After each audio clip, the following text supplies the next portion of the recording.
Good morning to those of you who are joining us in the audience and to those who may be joining us virtually. Glad to have you at the Rehabilitation and Social Services Committee meeting.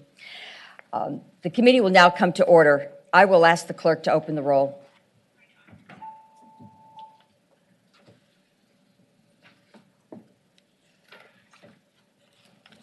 Madam Chair, you have a quorum.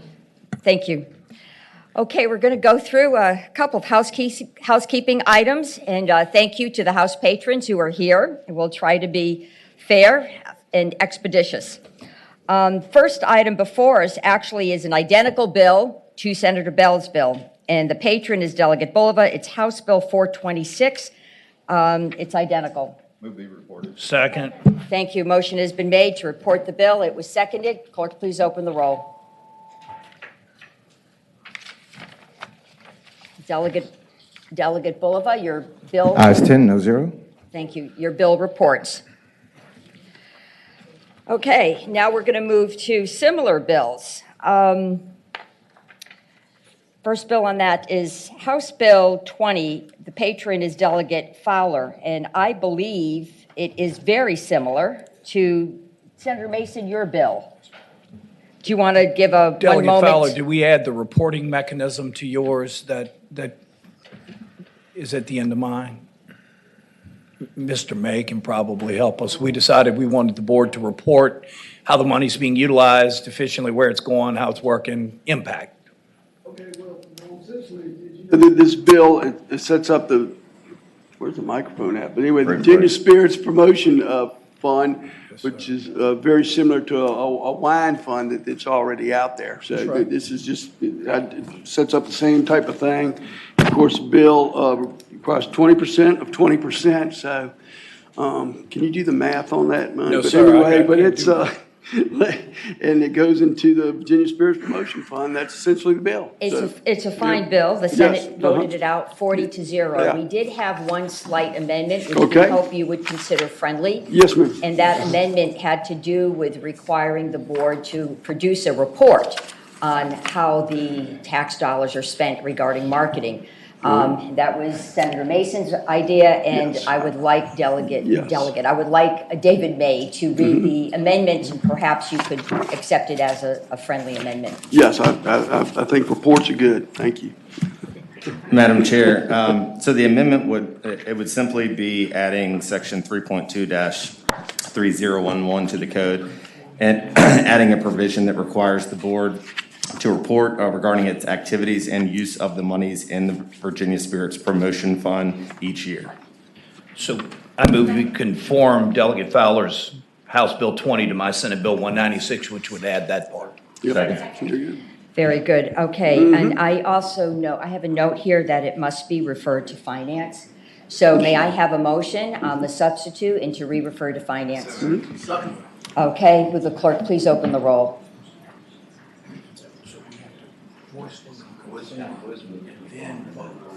Okay, it's a voice vote on conforming?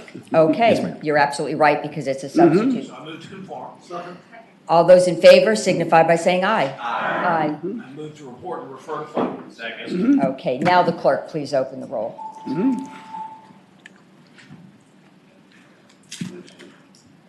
Ayes 14, no zero. Mr. Fowler, you've had a good morning. All right, I have another bill, Madam Chair. Okay. It's House Bill 1251. Let's see. And we do have some line amendments. All the way back. Yeah, last page. Passed out of the House 98-0. House Bill 1251. Go ahead, Delegate Fowler. Thank you, Madam Chairman. Members of the committee, what this bill simply does is allows the Virginia ABC to also sell in their stores non-alcoholic spirits. And that is essentially the bill. That's the bill. Okay, a one-line bill. Okay, colleagues, we've heard the bill. Madam Chair. We have an amendment. Okay, go ahead. There's an amendment.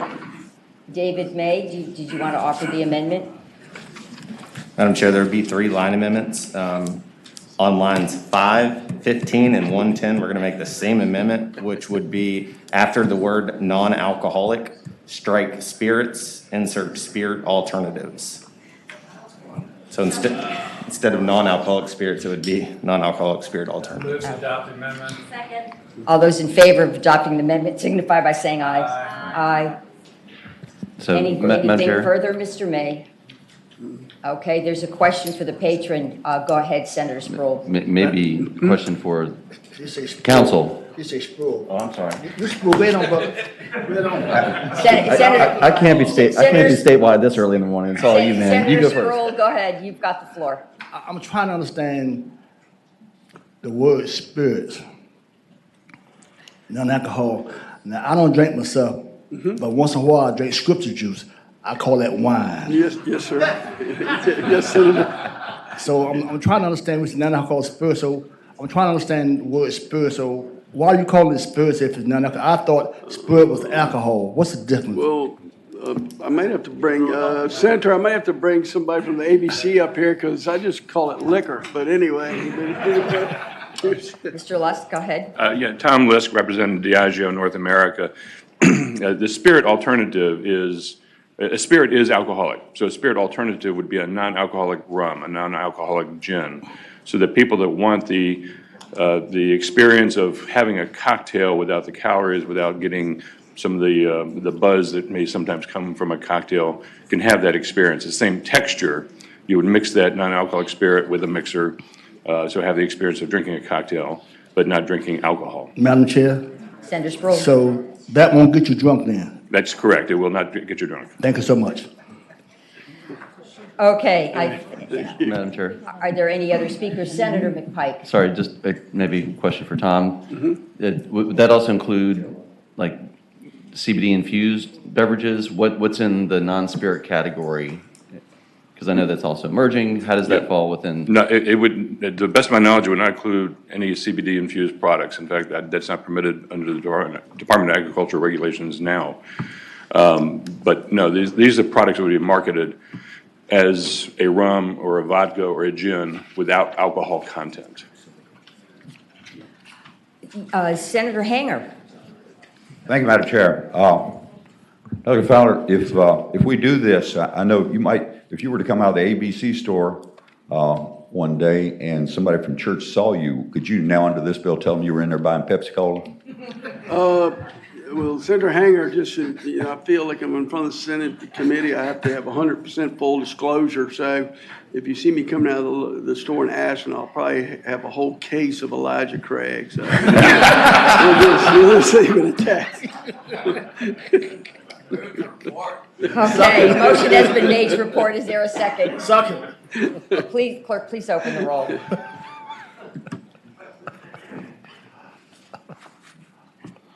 All right. Delegate Thank Fowler, you. Thank you, your Madam bill. Chairman. Ayes Members of the 14, committee, 0. Thank you. Thank you. Okay, we're still on similar bills. Delegate Hope, are you here? And your bill is similar to Senator Boysko's. That's correct, Madam Chair. Can you tell us briefly what your bill does, but more importantly, what the difference is between your bill and Senator Boysko's bill? Sure, I'll be glad to. This requires the Department of Corrections to convene a work group in relevant stakeholders to study the reduction and elimination of certain fees associated with inmates at state correctional facilities. I think the difference between my bill and Senator Boysko's bill is her bill has a reenactment clause, and with the language, while this work group convenes and sort of sorts out the fees and tries to determine the best course coming back next year. Senator Boysko? Madam Chair, I move that we conform Senator Hope's bill to the bill that I carried. Second. Okay, that's a voice vote, so we would be putting a substitute on yours to conform it to Senator Boysko's. That's fine, All those thank you. in favor of the substitute signify by saying aye. Aye. Okay. Thank you. Motion has been made to report and second. It's been seconded. Clerk, please open the roll.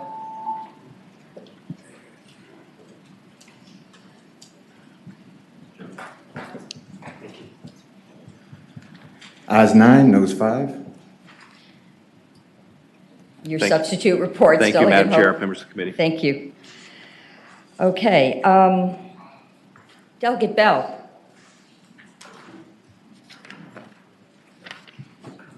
Morning, Madam Chair. Good morning and welcome. I have two bills. Did you want to do House Bill 733 first? I was going to ask, I would have anticipated that that had a Senate version, but I haven't seen it come over yet. This was the Commission on Youth. That's correct, and Senator Marsden carried it, and I understand there's a one-word change. Do you want to briefly describe? Well, the short version was this required somebody to look at these MOUs, and the courts made it clear that they didn't feel that they were the right person. And so on the House side, we said, how about the Attorney General's office? I don't know if that's what the Senate did. Like I said, I haven't seen the bill come over. If it is that, then perhaps they're already aligned. If not, then I would They're not anticipate. aligned. Okay. That's not what the Senate did. Will? So I would anticipate you then putting yours over the top of it, and we'll work it out. I have a note that the Commission on Youth really prefers your version. So Will Egan from the Commission on Youth, we support Delegate Bell's version. We had conversations with the Office of Executive Secretary, and they felt that they were not the proper party to review these agreements. We heard from them that they might review these and then have them as part of a case or controversy.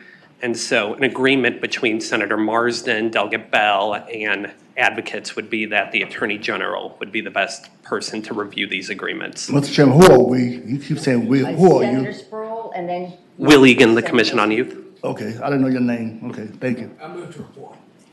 Second. Okay, very good, thank you. Motion has been made and seconded. Clerk, please open the roll. And I think Senator Marsden will conform to yours. Ayes 14, no zero. That's fine. And I'll do that, and I'll talk to the senator. Yeah, please have a conversation. Thank you. Yes, ma'am. You're- I have another. Do you want me to go back, sit down, or do the other? No, go ahead and do your, This is a little bill. It's House Bill 751. We have a list of mandated reporters for abuse. The practitioners of behavior analysis came to us and said we would like to do this. We think we do already, but there are various protections and requirements that come with being on the mandated reporter list. They would like to be added to it. And that's the bill. I have a question. Yes, ma'am. You did not use the word licensed behavior analysts. Was that an intentional omission? It was not, it was intentional as in I put it in, but I don't know that that has a legal significance. I would defer to them. I think they're here.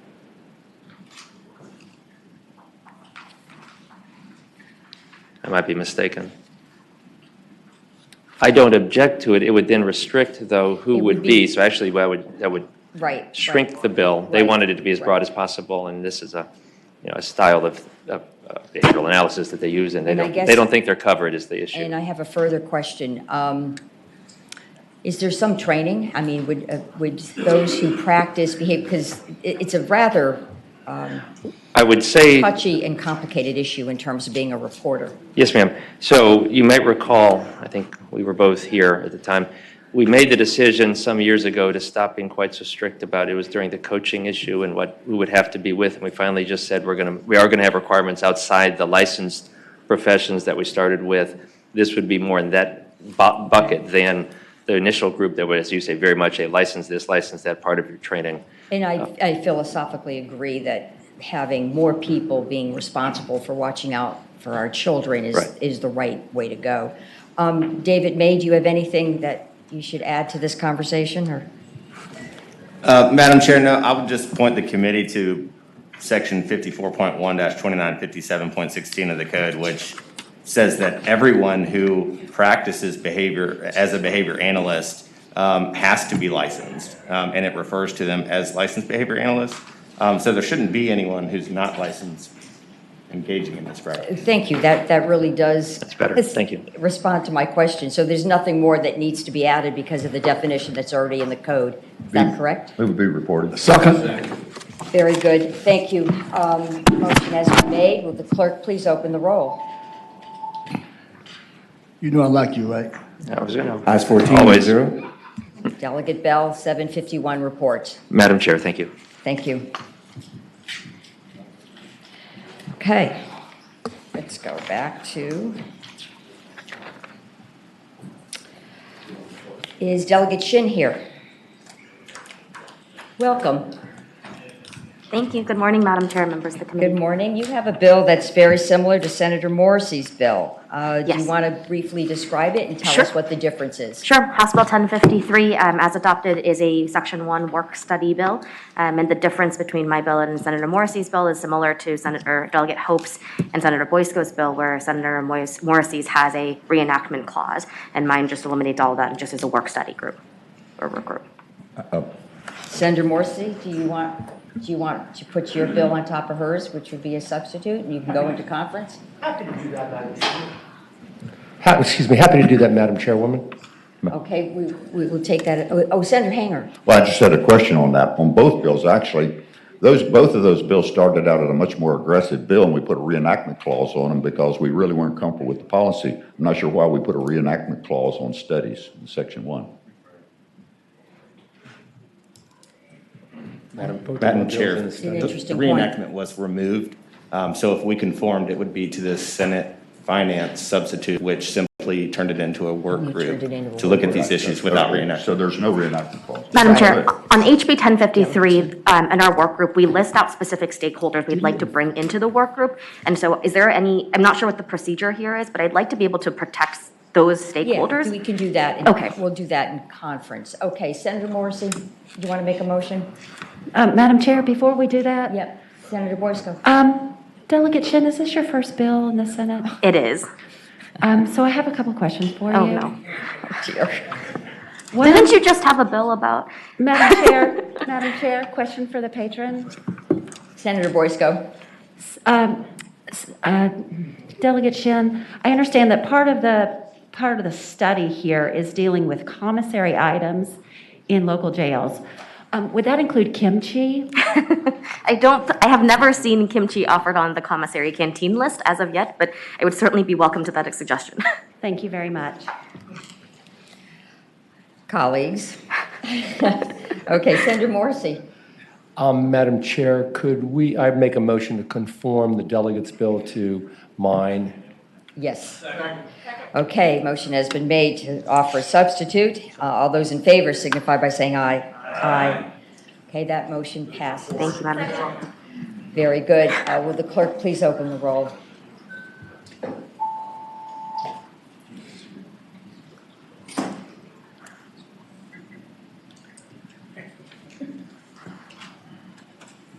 Your substitute reports. Thank you, Madam Chair. Thank you, Delegate Shin, and now you can Ayes 10, enjoy the noes 3. entire process.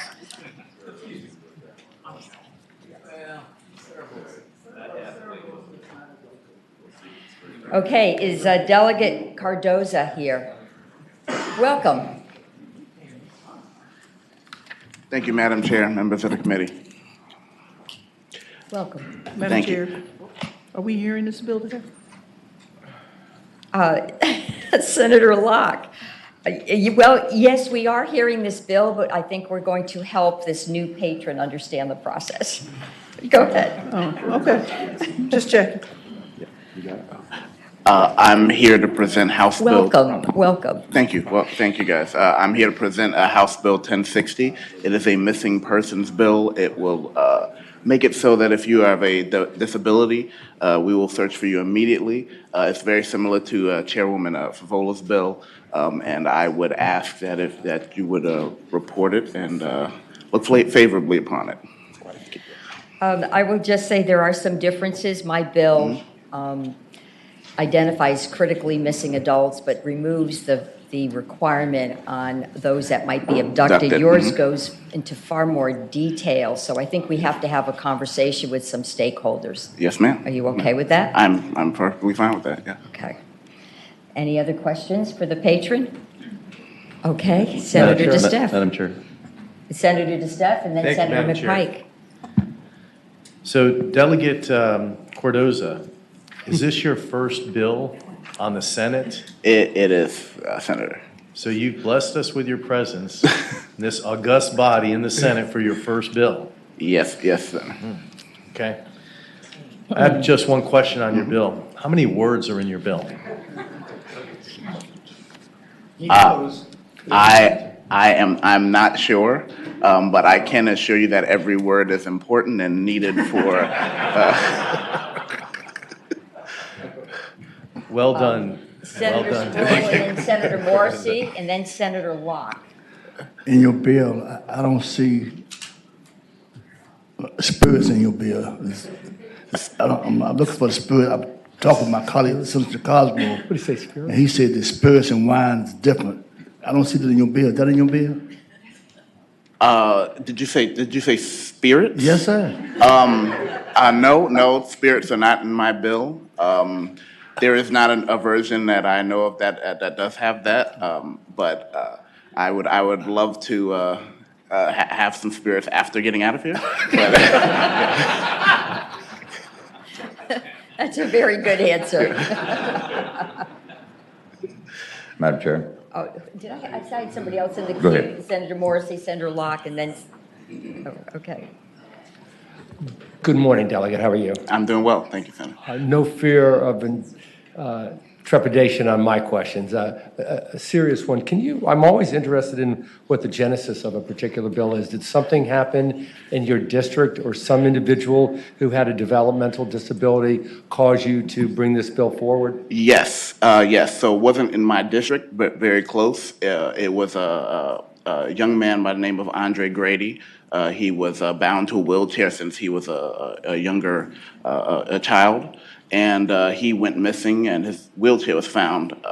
But since he was an adult, they didn't search for him immediately, and his body was found later, and they determined that he may have been alive. If they had searched for him immediately, they may have been able to save his life. All right. Thank you. Thank you very much. Thank you, Delegate.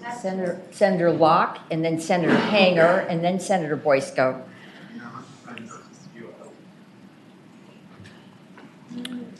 Good morning, Senator Cordova. Good morning, ma'am. I mean, Madam Senator. You're not a senator, you're a delegate. And where do you hail from? I am originally from Bronx, New York, but I live in Hampton. That's a great city. Thank you. Okay. My question to you is, your bill addresses very serious subject matter. Yes, ma'am. With regard to critically missing adults. Does that mean that if Senator in front of me, Sproul goes missing, we would have to find him?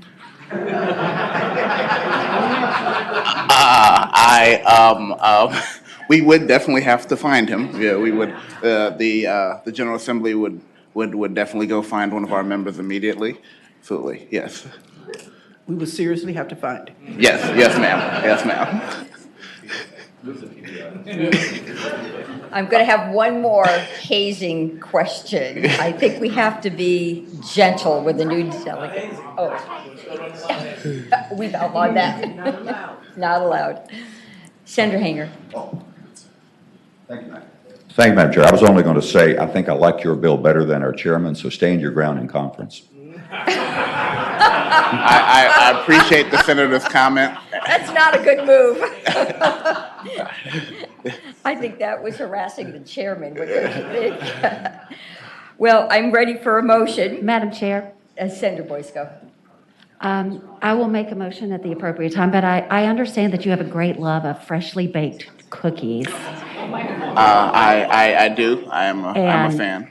And I'm wondering if there's any requirement in this bill for anyone to bake freshly baked cookies in this bill. No, there is not a requirement. However, when we do find someone and they're well, it would be nice if we get our law enforcement officer to bake them some fresh baked cookies. That would be great. So, Madam Chair, I think I heard that he wants the law enforcement officers to bake cookies for folks. That would be great. That would be great. Senator Boysko, did you offer to make a motion? Yes, ma'am. I move that we report the bill. You want a substitute? As amended, yes, ma'am. Okay, so the motion before us, we're going to go into conference. Yes, ma'am. So the motion before us is to move a substitute, which would be my bill. Absolutely. Second. My bill similar, yeah. Okay, a motion has been made and seconded for the substitute. All those in favor signify by saying aye. Aye. Okay, now, we need a motion to report. Move report. Second. All those in favor, please signify on the board.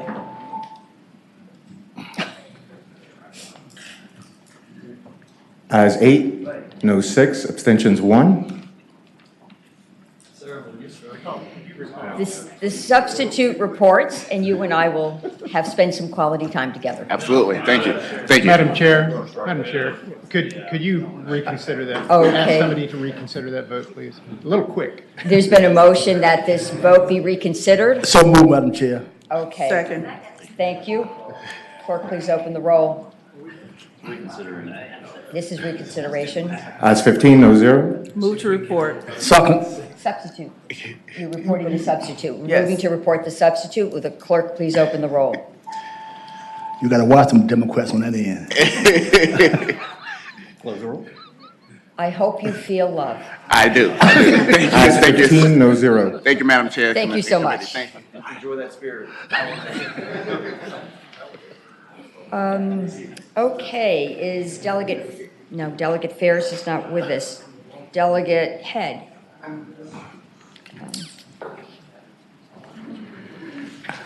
House Bill 96? Good morning, Madam Chair, members of the committee. House Bill 96 hopefully won't be nearly as much fun as the previous bill, but a little quicker. This is a bill with a JLARC recommendation. It directs the Department of Behavioral Health and the Department of Aging and Rehabilitative Services, who already sets up the requirements for guardians and conservator programs. They set the staff to client ratio already and provide that. But once that's been done, it's never been reviewed. And when JLARC was doing their recommendation on this and review of this, they thought, at least once every 10 years, because situations change, would probably be a good idea to go back and review that in case there have been any changes. That's simply all this does. The department says that they can handle this within their own budgetary requirements, so there wasn't a fiscal impact on it. And So there's no fiscal statement on that it? that is the fiscal impact statement says that no budget amendment is necessary because it's a minimal fiscal impact. I don't have a note that it should go to finance. That's right, I have that. But Mr. May, am I missing something? I don't have a request that it go to finance. Senator McPike seemed to think. Madam Chair, that's correct. It does not need to go to finance. It was included in the introduced budget. Very good. All right. It's a very good bill. Motion has been made and seconded. Will the clerk please open the roll?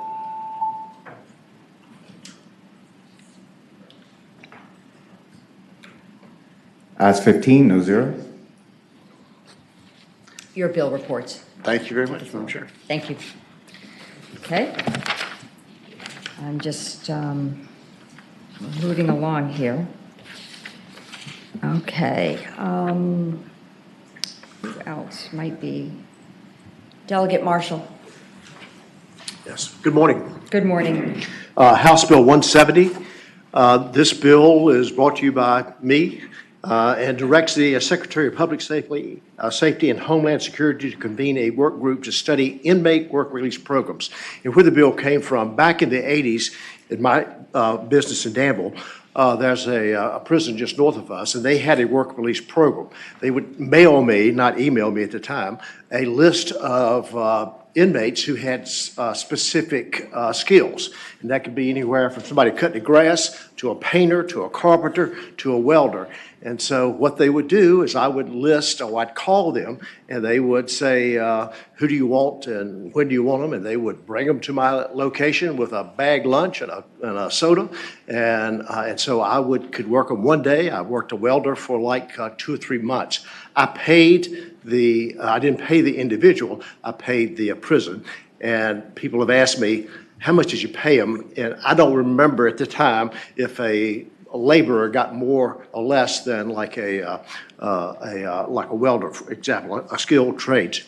So what we try to do is just look at another avenue, all of you experiencing in your districts problems with full employment. So I'm just looking for another way that maybe we could bring a few more people out. And to me, I could see this as a win-win. It's not only a win for the business, but it also could be a win for those inmates that they could get skills when they are released. Madam Chair, Sounds very good. Senator Sproul? when you hire those from the prison and their works, so do you know how much do they get paid? Because you pay the prison for their labor. So, and let's say regardless what kind of job it is, if they do that job satisfactorily where you want it, and you give that pay to the prison, how much do the inmates get? So I don't know that, Senator, but that would be part of the questions that need to be asked and answered now. Because again, this was, I've talked to the Department of Corrections. They are not doing this currently, so they don't have anything on the books on how to do this now. So as we go forward with the study group, I think that's one of the questions that need to be asked and answered. Thank you. Madam Chair. Yes, go ahead, Senator Cosgrove, and then I'm going to recognize Senator DeStefano. Thank you, Madam President. Ladies and gentlemen of the committee, we have an extraordinarily successful program with St. Bride's Correctional Center with Priority Auto Group in Hampton Roads. And basically what they do is they train these folks who are in St. Bride's to be able to come out and do auto inspections as a licensed auto inspector. And then Senator DeStefano and I work very closely with the state police to make this happen. But what Delegate Marshall is looking to do here would vastly expand that. And I think that's something that we absolutely owe to the people who are incarcerated. Let's give them the best chance we can to get them skilled, get them paid, and get them back into society. So I hope we'll pass the bill. Yes, absolutely. Senator DeStefano. Thank you, Madam Chair. And Delegate Marshall, we chatted earlier about a friendly amendment to add, as part of the reporting to come to the Senate, rehab and social services as well. Friendly amendment. Absolutely. So I'd like to Make that motion? make that motion. Okay, all those in favor of the amendment signify by saying aye. Aye. Okay, David May will make the amendment for us, write the amendment. Any other No, comments? but I think Senator Senator Marcy has a question. Good morning, Delegate. Good to see you again. Good morning. First of all, kudos to you for bringing this bill. I've thought about this for a long time. We have inmates in our local jails that are so desirous of getting out and working. It could be in the public sector or it could be in the private sector. But in the public sector, if we had people that were coming out there and were working painting, drywall, landscaping, first of all, it would save our municipality hundreds of thousands of dollars. We would develop work skills. And what I'd also like to do, and I'd like to see, is some possibility so that they could earn a credit on their sentence if they are out there working in the community, irrespective of whether it's the private sector and the public sector. And with that, Madam Chair, I've thought about this for many years. If there's a possibility that you do, this work study is formed, if somebody from rehab is on that, I would volunteer my services. On the work group? Move to report as amended. Okay, very good. Motion is before us to report the bill as amended. Madam Chair, Madam Chair. Yes, Senator Sproul and then Senator Boysko. so what Senator Morris have said, we're gonna take that in consideration. I like that. Well, what he was saying that board add him onto that committee. The work group is not named. They don't name members, except it says it's composed of at least one representative from the Office of the Executive Secretary, Department of Corrections, Virginia Sheriff's Association, and one or more organizations that specializes in reentry services, including transition and employment. So they don't put lawmakers on. I think this is a work group of sort of experts who really are in the area of workforce training. So I do think that you've hit the right balance on this work group. Is there anything, Madam Chair, that says that you can't put an amendment on that? This is a Section 1 bill, Senator Sproul. Yes, ma'am. Thank you. There is some flexibility there. Thank you, Senator ma'am. Boysko. Madam Chair, that was going to be the same question that I had, wondering if we needed to make an amendment to add a legislative member from the House and the Senate. I really don't think that's necessary. I think this really is a very focused workforce development issue. Move report, Madam Chair. Yes, I just want to make sure that the work group shall report its findings now. The one thing we do need to add, and I apologize, is I'd like a second amendment to make sure the report comes to Rehabilitation and Social Services. Did we get that? Okay. All right. Move report. Clerk, please open the rolls. The amendment had been adopted, and we did have a motion before us. Ayes 15, no zero. Very good. Thank you. Thank you. Have a nice weekend. Thank you so much. Okay, let's see. We're moving along here. I'm looking for house patrons. Some are here, some aren't.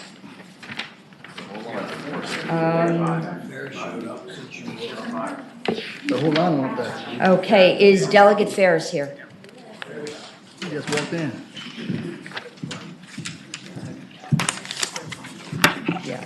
Good morning, Madam Chair, and ladies and gentlemen of the committee, and you too, Lionel.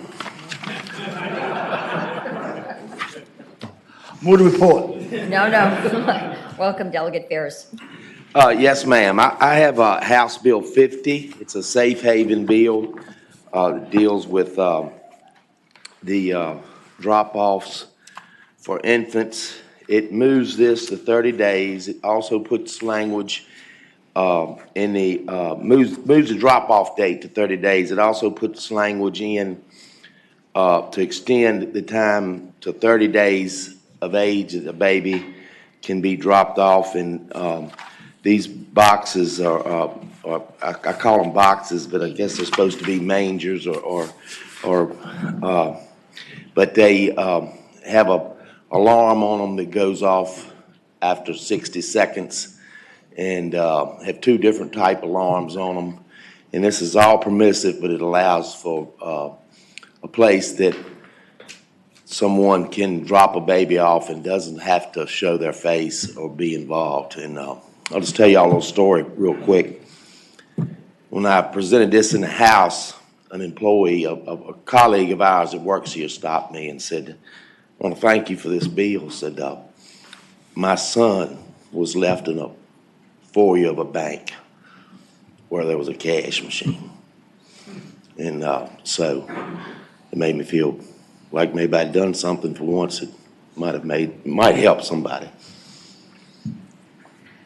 It's a very good bill. It's a Section 1 bill. Like it very much. Is there any questions? Madam Chair, it doesn't Senator- say, but didn't we have a bill very similar to this on our side? Not Maybe- this session, and this is a Section 1 bill. So we did have one that had to do with hospitals. Yeah. Okay, thank you, ma'am. I moved to report. For whatever reason, I have a note that this should go to finance. Is that still correct, Mr. May? That's correct, Madam Chair. Okay, so would the motion please include, we refer to finance, and there's a second. All right, all those in favor, please signify by designating so on the board. Senator Spruill, I knew you were right in the beginning. Madam Chair. Ayes 15, no zero. Matt, just because it's going to finance doesn't mean, don't think too far into that. They just want to look at it. They did that to a lot of us this year. So, normally sometimes it goes to appropriations or finance to kiss of death. But I just want to tell you, don't worry about that. I think you're fine. And that's on both sides too. See that? Both sides. Well, I appreciate that. I Thank think y'all. the establishment of the toll-free hotline is what probably sent it to finance, so. Yes, ma'am, and But it's very of course, the FIS is, like a lot of things, we're working on it, should get a lot less. Yes, I understand. Thank you so much. Thank y'all. Okay, let's go to Delegate Coiner. No Coiner, okay. Let's go to Delegate Wampler. Good morning, Madam Chair. Good members. morning, how are you? Doing great. I have House Bill 653 in front of you this morning.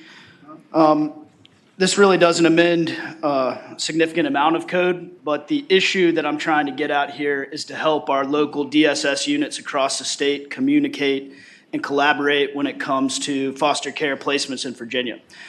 Each of our localities, and for you senators, many of your localities, every single one of them has a DSS unit. They're responsible for the cultivation of foster care placements in their localities and across their DSS regions. So this bill, and I'll just go straight to the language to help move this along, lines 28 through 31 of the bill, this establishes a prioritization at the local board level to place children within the locality of the local unit or a nearby locality.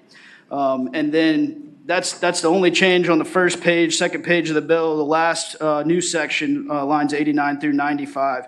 This asks the department to establish and implement a collaborative local board placement program and to help develop foster and kinship foster placements and the ability to increase the amount of available foster homes. So again, the reason for this is that in Virginia, we have this local unit placement, but done by the DSS unit, and then we have therapeutic foster care placements. Don't want to do anything to harm the third-party agencies that are involved in therapeutic foster care, but if we can do better on the part that we control, which is the DSS unit, local unit level, and their collaboration and communication about placements, we're going to see more kids being placed regionally rather than referred to a third-party placement agency which may place them in Kentucky, Illinois, New York, wherever they can find family homes. I think this will help kids who have suffered some sort of trauma or have to be put into foster care to stay within their geographic area if possible. And last thing I'll add to the committee is there's a significant financial impact to the state when a kid is referred into foster care and then placed outside of the state. The local DSS unit is still attached to that child. They still have to follow them, do welfare checks, do maintenance checks, family checks. And so there's a significant fiscal impact to the way that we're doing things right now. And I think this bill is a narrow way to help improve our local units. Thank you, Delegate Wampler. I see a couple speakers.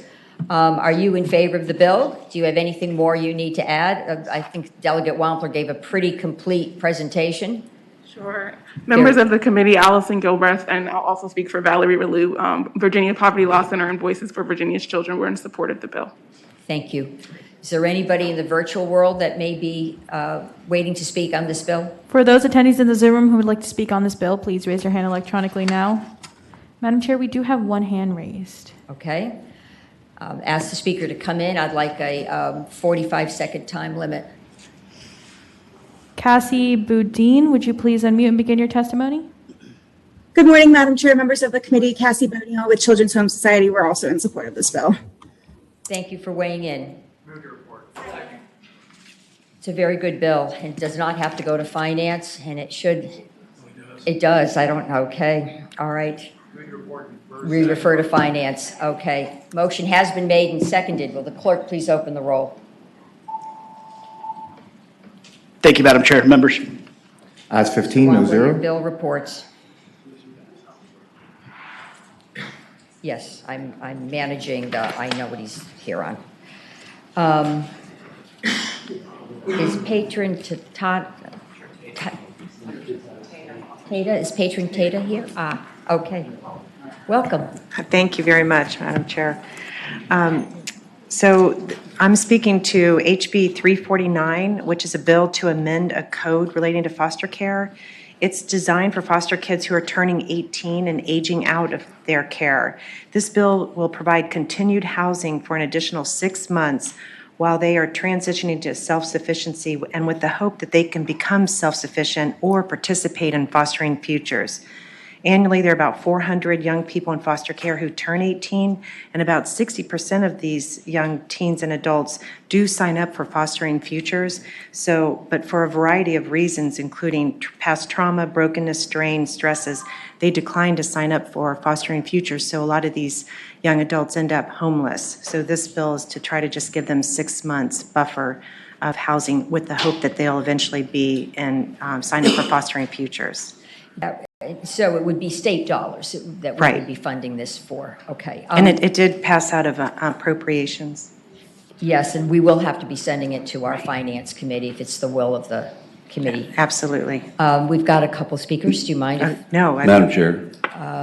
Okay. Senator Reeves, Senator DeSteff, and then Senator Kiggins. Delegate, can you answer this question for me? The payments that are being made to the department or to the housing provider or person receiving that, how are those payments made?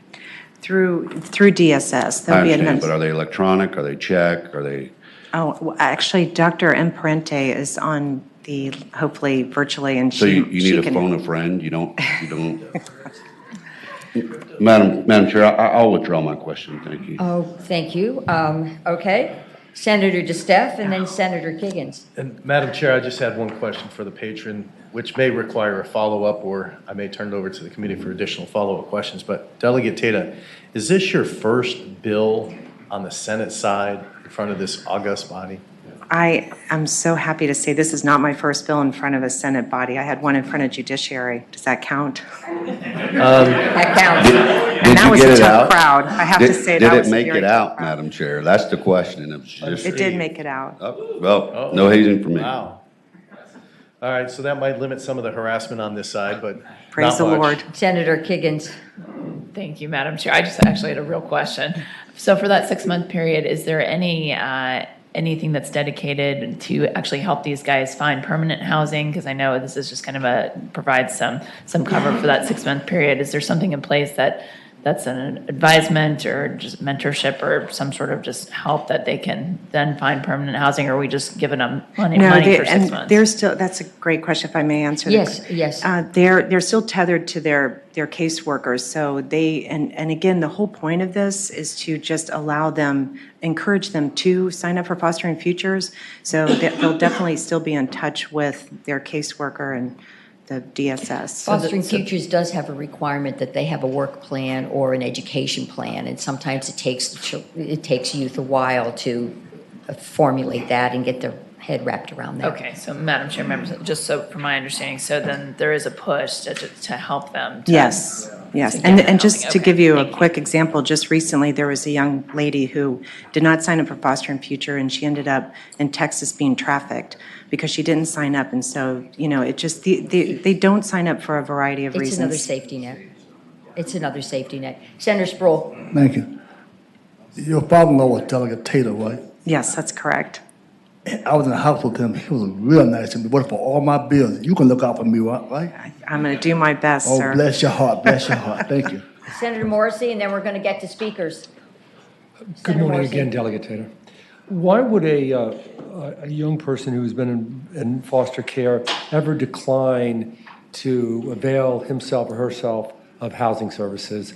I noticed that your bill talks about restoring it, but why would they ever? I'm trying to envision a situation where that would occur.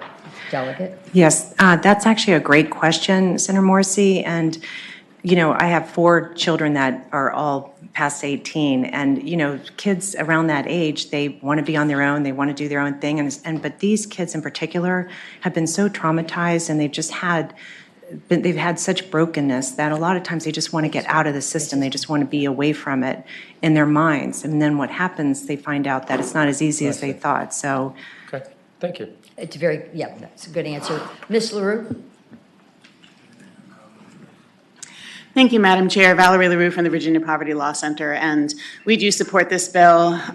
Delegate Tata is exactly right. Sometimes children age out of foster care and they say, I am done with this, get me out of here, and then they stumble, and this sort of helps gently maybe feed them back into Fostering Futures so that they can then get the help they need. Thank you. Very good.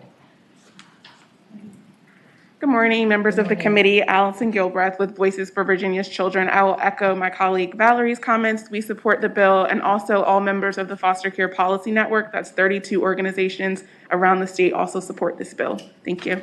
Thank you. We have a couple virtual speakers. I'd like to take the virtual speakers before we make any motions. Would you please call them? And they have 45 seconds each. Vic Nichols, please unmute and begin your testimony. Thank you, Vic Nichols. When I worked with disabled children for a few years, this was a big issue. Is everything ended at 18, and they did need a little bit of help right after, so this bill would do it. Thank you, Delegate Tata. Thank you. Joy Rios, would you please unmute and begin your testimony? Good morning, Joy Rios from Connect with a Wish. I would like to say that this safety net will encourage the kids to stay away or to keep them from gang membership and also away from the trafficking that they're so vulnerable to. Thank you. We are in support of the bill. Thank you. Cassie Boudin, would you please unmute and begin your testimony? Good morning, Madam Chair, members of the committee. Cassie Bodian with Children's Home Society. One of our programs works directly with youth who have aged out of foster care, and we support this bill for all of the reasons that have already been stated. Thank you. Mark Stevens, would you please unmute and begin your testimony? Mark Stevens, would you please unmute and begin your testimony?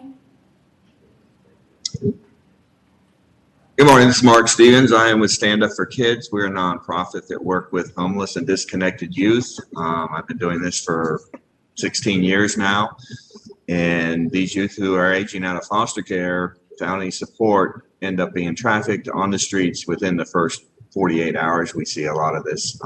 I adopted a young man out of foster care at age 14. He came to me. The only thing he knew that at 18 he was supposed to leave. I had to explain to him that he's adopted, he can stay now. But a lot of these kids, that's all they know. At 18, they got to go and be on the streets. He said he had to be a man. He had to go live his life.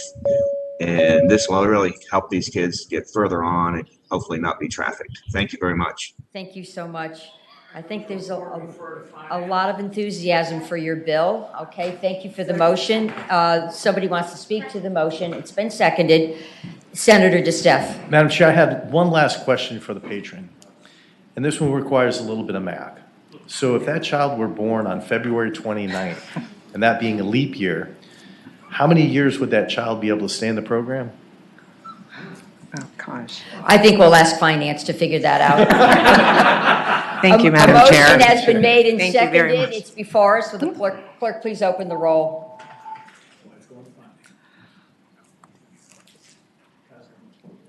Senator, ayes 15, no zero. Your bill reports it's on the way to finance. Thank you very much. Y'all have been nice. Okay, let's see. I think that's right. It's all okay, Delegate Wright. Thank you, Madam Chair, members of the committee. House Bill 435, substitute, provides that the parole hearings for inmates will be changed from annually to every 3 years, only for the prisoners that have 10 years or more, all life imprisonment remaining on their sentence. And to clarify it, it goes on to say in line 18, or annually thereafter until he is released on parole or discharged if there are fewer than 10 years remaining on the sentence. So anyone with 10 years or under would still get parole hearing every year. Otherwise, it would be every 3 years. And the reason for this, and I've got one or two people who would like to testify if you would like to hear it, is that it would relieve the families of the victims from having to relive the event every year. And they'd have to, either go write letters or go to the hearings and so forth. And so that's the bill.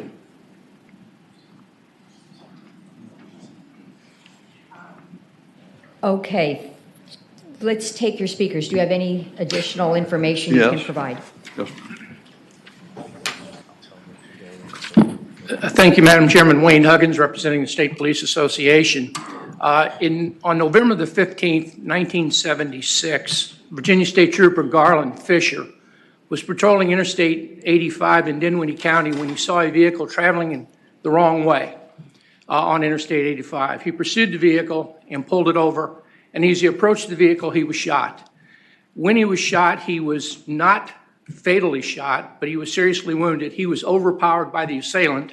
What he did not know was the assailant was wanted for a previous kidnapping. This person then put Trooper Fisher in his state police car and forced him to drive toward Atlanta, Georgia. That's where he wanted him to go. For whatever reason, the assailant allowed Trooper Fisher to call the dispatcher and tell him what was going on. The Virginia State Police began pursuit. Pursuit went into North Carolina. A shootout occurred in North Carolina, and Trooper Fisher was killed in the shootout. This bill would do nothing for Trooper Fisher's family, but it's illustrative of the pain and suffering that family and friends go through. The assailant was sentenced to life in North Carolina. He was not hurt in the shootout. And every year now, he is up for parole. And every year, those who knew, worked with, and loved Trooper Fisher are required to respond to a parole hearing.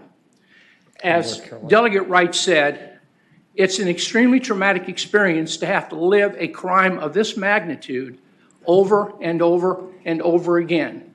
Trooper Fisher's life is over. We think that this is a reasonable accommodation for those families who suffered such horrific losses, and want to ask you to support this bill. Thank you. I see we have a speaker in the virtual world. We'll give the speaker and then we'll have a conversation. Okay, will the clerk please open the virtual world? Your mic. And if the speaker is intended to speak on 435. Madam Chair, before I say anything, your mic is not on. Thank you. And is there a speaker here in person? Okay, well, we'll hear the.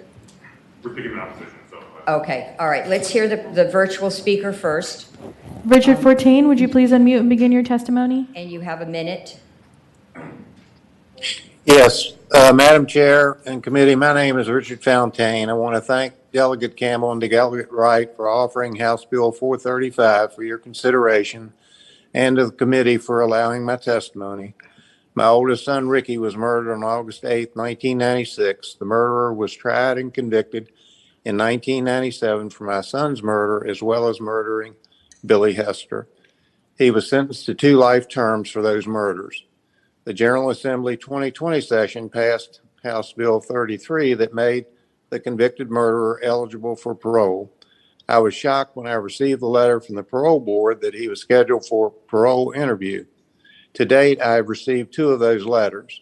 In addition to reliving the date of my son's murder, now I have to endure another date that this past year started with the notification letter for his interview on July 12th until 5 months later on December 21st that parole was denied. It has become a perpetual reminder of my son's murder. I have twice requested a 3-year parole review, instead of the annual review, and I'm still waiting on a response to the request. I respectfully request your support for House Bill 435. Thank you. Thank you, and thank you for sharing your personal story with us. Christine? There's a speaker behind you. Oh, there's another. Forgive me. We have to take one more.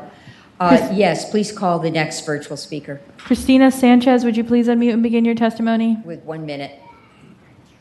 Good morning, Madam Chair. My name is Christina Sanchez, and I'm a criminal justice reform advocate, and I strongly oppose this bill. Thank you. Okay. Any other speakers in the virtual world? Madam Chair, we do have one more person who just raised their hand. Go ahead, and then please close off. Kathleen Temple, would you please unmute for and 1 begin your minute. testimony? Kathleen Temple, would you please unmute and begin your testimony? Thank you very much. Yes.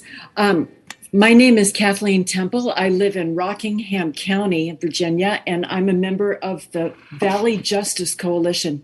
We're strongly opposed to this bill because we believe that parole is an essential part of our system and must be more liberally offered, not more stingy.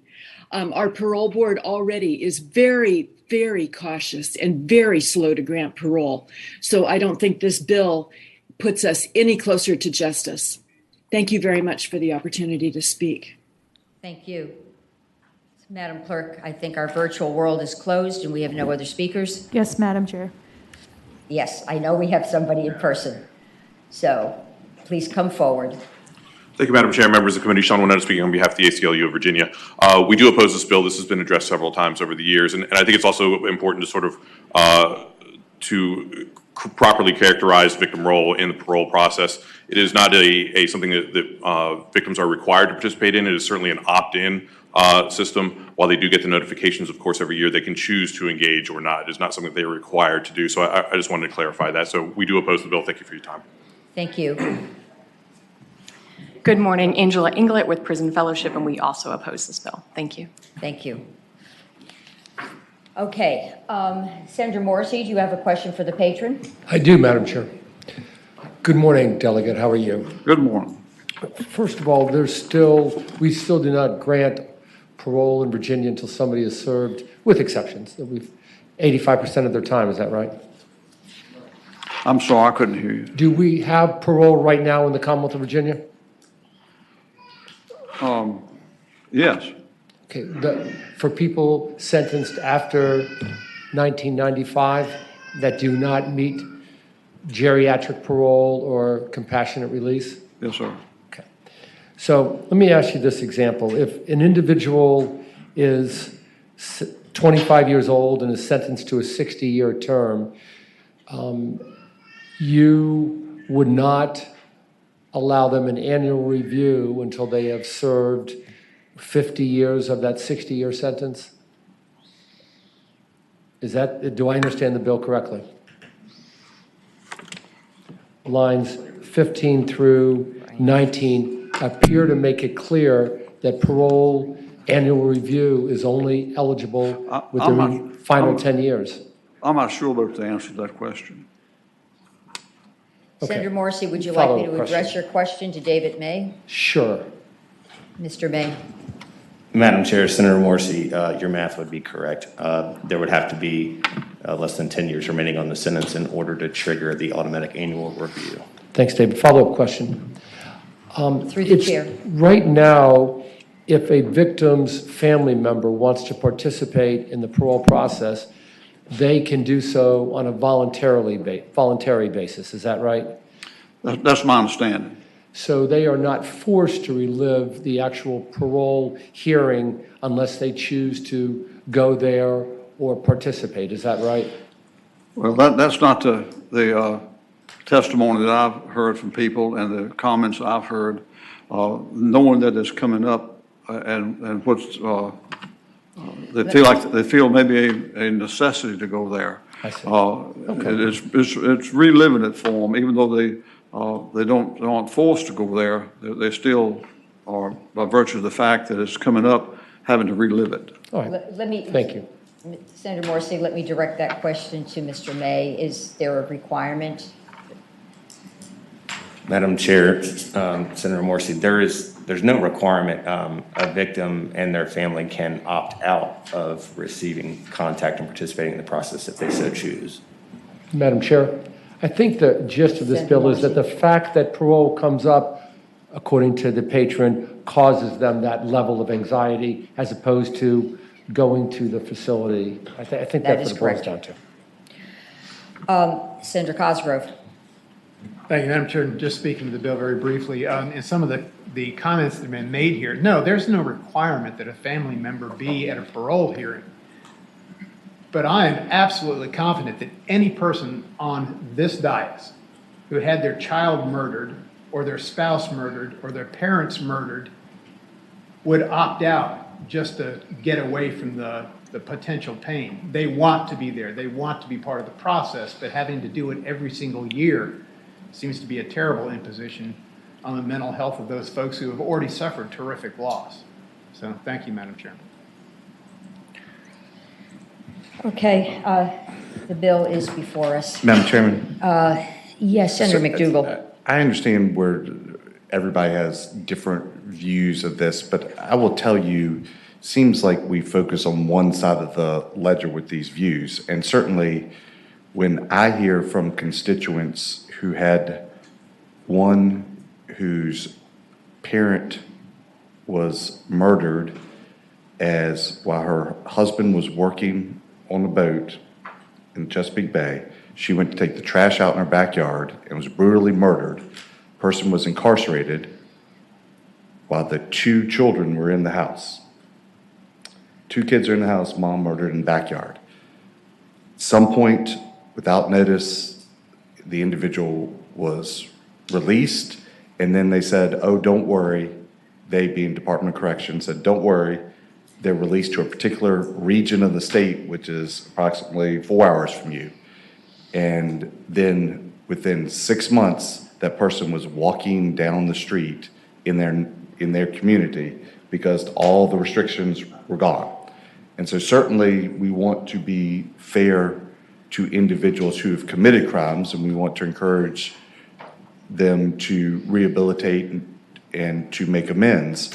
But we also have some obligations to victims as they go through and their families and deal with those types of traumas.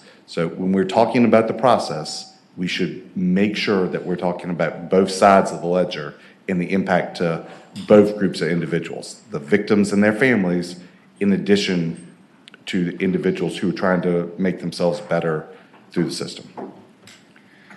I do think we have to reach a balance, and again, these parole hearings are hearings. They're not a definitive step towards release, but it is part of a rehabilitative approach.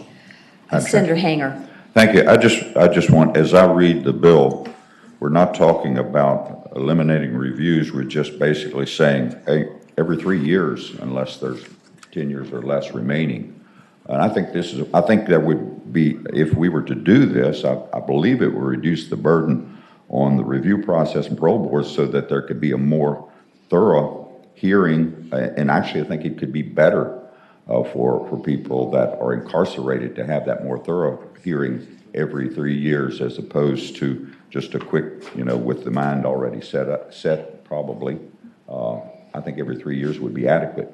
We don't want to hear all the bad bills we get here every year. So in this case, we don't want a review that's unnecessary to be perpetuated every year and put everybody through that on both sides of the equation. Thank you, Madam Chair. Thank you, Senator Hanger. Madam Chair, I Senator have a Boyster. motion. Move to pass the bill by indefinitely. Second. Substitute motion. Report.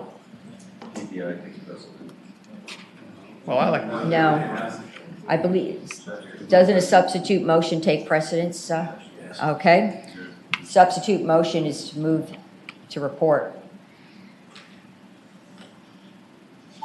Clerk, please open the roll.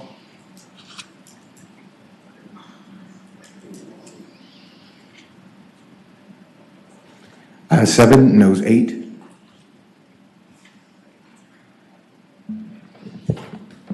Madam Chair, could we go to the primary motion? Yes, we can go to the primary motion.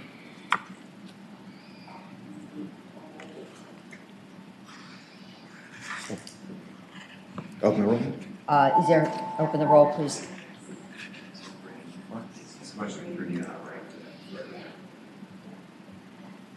Ayes 8, noes 7. We appreciate the conversation. I just think there's a philosophical difference. Thank you. Thank you.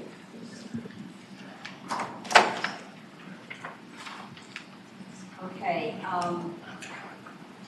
The microphone, ma'am. Yes. How's it? Thank you. Delegate Coiner's bill was identical, or is identical, to Senator Marsden's bill 546, and Senator Marsden's bill was heard in judiciary. The topic would normally be heard in rehab, but since Marsden's bill was heard in judiciary, I think it's wise that we refer Delegate Coiner's bill to judiciary, and I would like a motion to do so. Okay, and I think this is a board vote, is it not? Yes, ma'am. Yes, Clerk, ma'am. please open the roll. Ayes 15, noes 0. Okay, colleagues, thank you. Mr. May, I believe we have worked through the docket this morning. Is that correct? Is there anything more that we need to address? Madam Chair, that's it for today. Thank you, colleagues. Seeing no other business coming before this committee, the committee shall rise.